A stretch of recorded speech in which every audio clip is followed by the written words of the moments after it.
Box office దగ్గర మొదటి 2 రోజుల్లో ఎక్సలెంట్ కలెక్షన్లతో దుమ్ము దుమారం లేపుతూ సాలిడ్ రికవరీని సొంతం చేసుకున్న యంగ్ టైగర్ ఎన్టీఆర్ నటించిన లేటెస్ట్ మూవీ దేవరా పార్ట్ 1 ఇప్పుడు 3వ రోజు సండే అడ్వాంటేజ్ తో అన్ని చోట్ల మాస్ రచ్చ లేపుతూ దుమ్ము లేపుతూ ఉంది. సినిమా 3వ రోజు తెలుగు రాష్ట్రాలలో నైజాంలో డీసెంట్ హోల్డ్ను చూపించగా నైట్ షోలకు కొంచెం డ్రాప్స్ ఉండగా కోస్టల్ ఆంధ్ర మరియు సీడెడ్ ఏరియాల విషయానికి వస్తే మాత్రం ఎక్సలెంట్ గా హోల్డ్ను చూపెడుతూ దుమ్ము లేపుతూ ఉంది. ప్రెజెంట్ ట్రెండ్ ను ప్రకారం చూస్తూ ఉంటే 2వ రోజుకు ఏమాత్రం తీసిపోని విధంగా 16 నుండి 18 కోట్ల రేంజ్ లో షేర్ అందుకునే ఛాన్సెస్ మినిమం ఉండగా ఫైనల్ ఆఫ్లైన్ టికెట్ సేల్స్ లెక్కలు కనుక అంచనాలను మించితే 18 నుండి 20 కోట్ల రేంజ్ దాకా షేర్ ను సినిమా సాధించే ఛాన్సెస్ ఉన్నాయి. అంతకు మించి వస్తే మాత్రం సినిమా ఎక్స్ట్రాడినరీగా హోల్డ్ చేసింది అని చెప్పవచ్చు.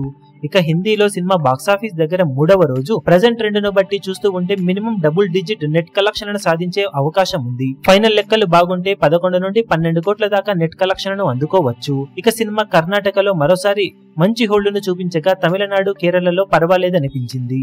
ఓవర్సీస్ లో కూడా మరోసారి మాస్ రచ్చ చేస్తూ ఉండగా 3వ రోజు మొత్తం మీద ఇప్పుడు బాక్సాఫీస్ దగ్గర సినిమా వరల్డ్ వైడ్ గా 30 నుండి 31 కోట్ల రేంజ్ లో షేర్ ని సొంతం చేసుకునే అవకాశం ఉంది. ఫైనల్ ఆఫ్లైన్ టికెట్ సేల్స్ లెక్కలు బాగుంటే ఈ కలెక్షన్స్ ఇంకాస్త పెరగవచ్చు.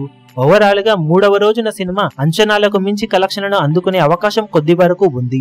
మరి సినిమా ఇదే రేంజ్ లో వసూలను సాధిస్తుందా లేక ఇంతకన్నా మించి జోరును చూపెడుతుందో చూడాలి.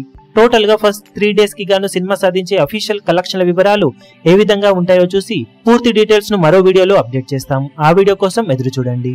ఈ వీడియో మీకు నచ్చినట్లయితే లైక్ చేయండి, షేర్ చేయండి, ఛానల్ ను సబ్స్క్రైబ్ చేయడం మాత్రం మరవకండి. ఏ చిన్న అప్డేట్ ను మిస్ అవ్వకూడదు అనుకుంటే బెల్ ఐకాన్ ను ప్రెస్ చేయండి.